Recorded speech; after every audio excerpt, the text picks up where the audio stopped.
Et yo tout le monde, j'espère que vous allez tous bien. Alors aujourd'hui dans le programme, petit changement. Il devait y avoir normalement ce matin la vidéo Petit Tour d'Europe.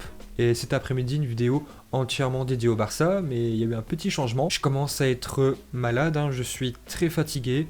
J'ai beaucoup mal à la tête. Je pense sincèrement que j'ai le Covid, malheureusement. J'ai rendez-vous demain matin pour passer les tests, mais je pense que je l'ai. J'ai tous les symptômes. Je suis très fatigué. En ce moment, j'essaye de le cacher, mais je suis vraiment très essoufflé. Donc, excusez-moi si la vidéo ne vous paraît pas entre guillemets aussi bien que d'habitude. Voilà, je pense que je vais faire plus de pauses que d'habitude. J'espère que la vidéo sera toujours aussi agréable à regarder. Voilà, je vais faire mon maximum. Il n'y aura pas, je pense, beaucoup d'effets. Voilà, je pense que ça sera assez rapide à faire. Mais voilà, je tenais vraiment à sortir quelque chose de plutôt propre.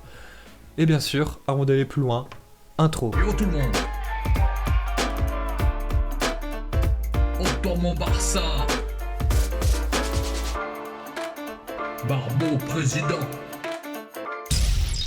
La vidéo est sponsorisée par OneFootball, la meilleure application dans le foot, qui est bien sûr gratuite. Tu peux faire tout ce que tu veux avec. Tu peux aussi faire comme moi, mettre le Barça dans tes favoris pour ne rien louper. Mercato, compo, blessures, rumeurs, après-match, connaître l'actualité de tes joueurs favoris. OneFootball, c'est très simple, je m'en sers tous les jours, même plusieurs fois, pour m'inspirer de leurs articles, faire des vidéos. C'est vraiment très fluide, simple d'utilisation, beau design, c'est gratuit et bien sûr le lien est dans la description. 3 petites apparitions, mais aucune minute disputée en Première Ligue. La saison 2020-2021 est très compliquée à Manchester United pour Jesse Lingard, mais l'ailier de 28 ans va aller gagner du temps de jeu dans un nouveau club anglais. Il y a quelques jours, The Times avançait que West Ham était très intéressé par l'international anglais aux 24 sélections. Selon les informations de Sky Sport, West Ham et Manchester United sont tombés d'accord pour le prêt jusqu'à la fin de saison. Entre le prix du prêt et une partie du salaire du joueur, les Hammers devraient débourser environ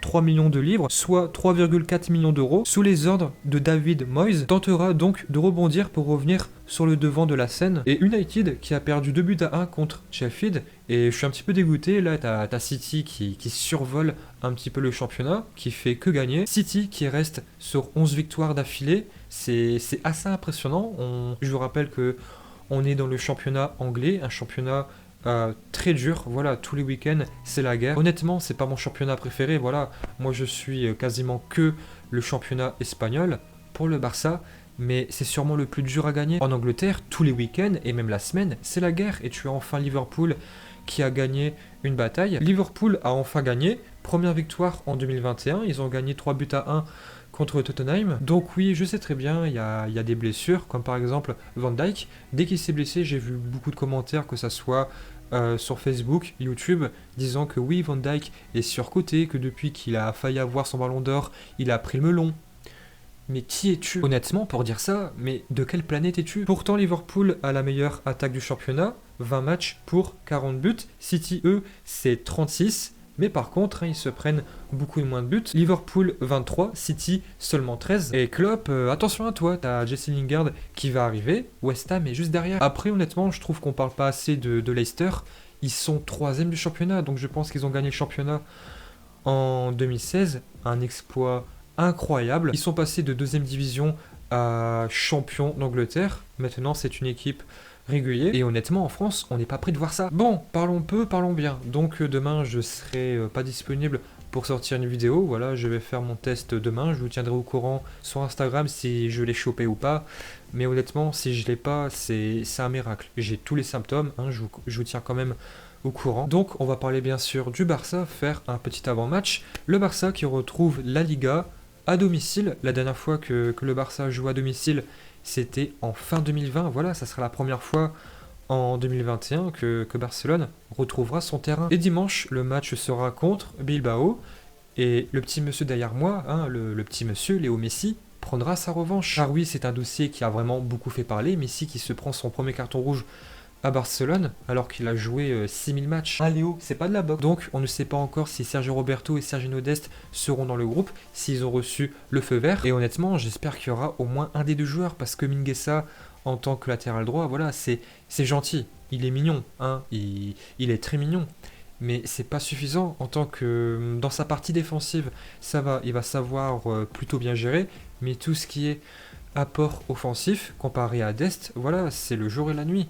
Mingueza, dans tout ce qui est centre, qualité de passe, bah, je vais pas dire qu'il est nul, mais on voit que c'est pas son poste. Ok, c'est vrai, heureusement qu'il est là pour dépanner, mais je suis en train de me dire, si c'est pour faire ça, tant que tu n'as pas Roberto et Dest, autant faire, euh, autant faire jouer un latéral droit de l'équipe B, ça serait limite, je vais pas dire mieux, mais peut-être aussi. Mais en tout cas, demain, le Barça doit continuer sur une note positive. Et moi, ce qui me fout les boules, c'est que Bilbao, en championnat, voilà, ils sont pas très bons. Ils ont changé d'entraîneur il y a pas si longtemps. Ils sont 9e. Sur les 5 derniers matchs, c'est seulement 2 victoires. Nous, on enchaîne très bien en championnat.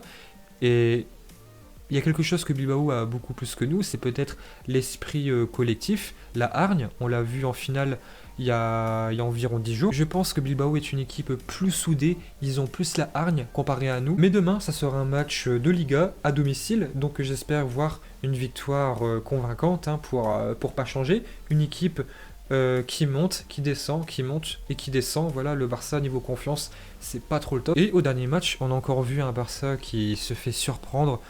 Comme toujours, dans les coups de pied arrêtés, c'est incroyable. On s'est encore fait bouger contre une des deux. Et Bilbao, s'ils ont gagné, bah c'est grâce ou à cause des coups de pied arrêtés et leur qualité de centre, de finition, de tête.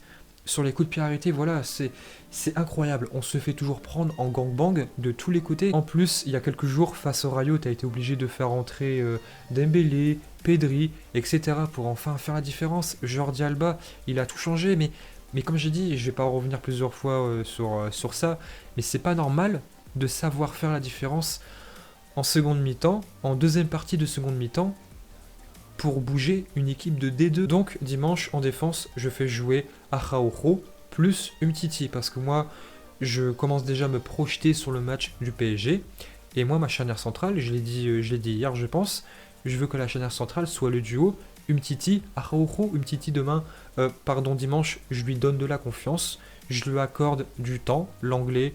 Pour l'instant, j'ai plus envie de le voir. À gauche, bien sûr, sans aucune hésitation, je mets Jordi Alba dans les tâches défensives. Voilà, c'est un fainéant, on le sait. C'est pas que c'est un fainéant, c'est qu'il sait pas très bien le faire. Mais tout ce qui est apport offensif, il est excellent, bien plus que Junior Firpo. De toute façon, on n'a pas le choix. Hein. Et pour le poste de latéral droit, bah, ça dépend de l'état de forme, de l'état physique. Si Dest est prêt à 100%, je mets l'américain. Sinon, ça sera Roberto en deuxième. Et s'il n'est pas prêt, je mets Mingueza. Et après, dans mon milieu à 3, dans mon poste de sentinelle, bah, j'hésite. J'hésite entre Pjanic et Busquets. En fait, j'ai envie de voir un petit peu Busquets parce qu'en ce moment, il est meilleur. Hein, il joue plus. Il est meilleur dans sa sortie de balle pour donner la possession. Mais contre Bilbao, je pense que tu vas subir le pressing. Et pour subir le pressing, Busquets sera quasiment inefficace. Hein, on l'a un petit peu vu récemment, je pense, contre Bilbao. Et dans ce domaine-là, Pjanic sera meilleur. Mais je pense pas que niveau stabilité, pour ressortir proprement les ballons, il sera meilleur que l'Espagnol. Donc en fait, pour subir le pressing et donner plus de mobilité, je préfère l'ancien joueur de la Juventus. Mais si on a la possession, chose que je redoute, j'ai envie de voir Busquets. Donc voilà, dites-moi dans les commentaires. Je sais pas, c'est une question où j'hésite un petit peu. J'ai envie de voir un petit peu des deux. Et après, forcément, au-dessus de lui, je mets monsieur Frenkie de Jong. Il est excellent, il survole tout. Honnêtement, pour l'instant, c'est un monstre. Il fait absolument tout. Il subit, il met les coups, il est hargneux, il court. Voilà, en ce moment, il n'y a pas débat, c'est Frenkie de Jong. Et après, à côté de lui, je mets monsieur Pedrinho. J'ai pas envie de voir cette fois-ci Riqui Puig. Je dis pas qu'il a été mauvais il y a quelques jours. C'est pas non plus une punition. Je dis que Pedri a bien été géré, a bien été ménagé. Koeman a bien fait la rotation. On l'a vu contre Bilbao en Supercoupe d'Espagne. Pedri a été mauvais parce que juste avant, il avait fait que jouer. Là, il a joué un petit peu. Voilà, il a fait une bonne rotation. Je pense que dimanche, il pourra être en forme. Mais si bien sûr, je le mets titulaire au poste de faux numéro 9. Sur les 3 derniers matchs, il a joué que un match. Hein. Les vacances, c'est fini. Il sera frais. Il voudra prendre sa, entre guillemets, revanche. Hein. Avec Pedri, il forme un super duo. Les deux sont plutôt frais. À droite, je mets monsieur Dembélé, alias le cuisinier du Barça. Contre Bilbao, c'est vrai que la dernière fois, il n'a pas été bon. Mais juste avant, les gars, il a joué 122 minutes. Il avait fait que enchaîner.